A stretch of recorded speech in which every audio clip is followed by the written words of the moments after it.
Okay, all right, so in this problem, obviously it says there's two solutions, but we should really ignore that and prove to ourselves that there's two solutions. So first thing we need to ask ourselves, is this acute or is this obtuse? If you look at it, 40 degrees, it is definitely acute. So we need to find H. We're going to find H by B sine A. And in this case, that is 16 times sine 40, which tells us that is 10.3. Okay, so now we're going to look at where this setup is. So if H is 10.3, then you have A, which is 13, and B, which is 16. So that's in the setup as H is less than A, which is less than B. And that right there is going to tell us that two triangles can be formed. So we're going to start off with the easy case first. The easy case is just solving it as normal. And the harder case is to bring in that obtuse side. So let me draw a photo or a sketch and then I'll move it out. But let's see. If we've got this, A is 40 degrees. I need to fix this. Give me a second. And you've got B is 16, and then A is 13. So 13 can either go, let's see, I'll make this a little bigger. 13 can either go this way or this way.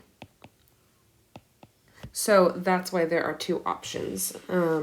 So we'll go ahead and solve for the easy one, this case first, and then we'll go look at the harder one. Okay, so I feel like I'm saying so a lot, but bear with me. There we go. First one we're going to use is the law of sines, and we're going to just find the possible measure of B. This is our first possible triangle. We have sine B over 16, that's given, over sine 40 degrees, that's also given, over 13. You should get sine B equals 0.7911. So from here, you have to do the inverse sine. Now, it's going to tell you one answer. That answer that it's going to tell you is 52.3, it's approximately, degrees. So that is one possible option for B. However, we have another possible option for B, and that's going to be B, literally, using 52.3 as a reference angle. So if I bring my drawing back in, our first option is this right here is 52.3 degrees.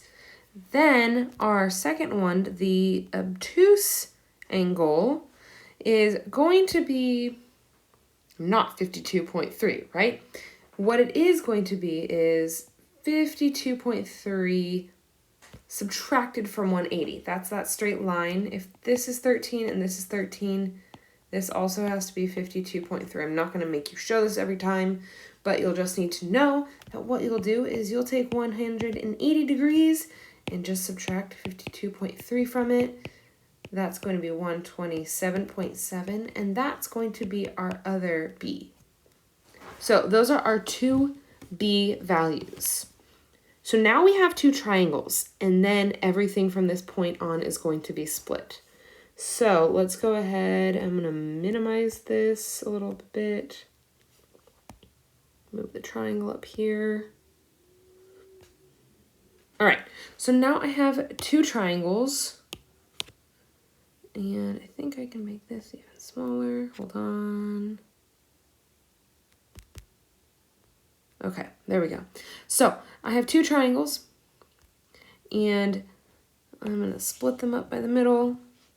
This one on the left is that wide case where this is 52.3. That's 40, that's 16, and this is 13. And then the other one is where you've got the 16, the 13, and the 40. And this is 127.7. So those are our two cases. We are going to go ahead and solve for the missing pieces. What this requires of in both of them, I'm just going to start off with the left one, is to find this missing angle. We're going to find that by, once again, subtracting those angles from 180.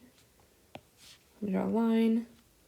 180 minus, what is that, 52.3 minus 40.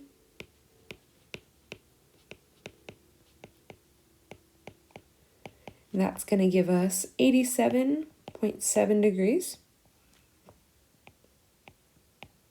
This is actually going to be C, which means we need to find little c now. That looks like an E. Little c. So we're going to take sine 40 over 13 equals sine 87.7 over C.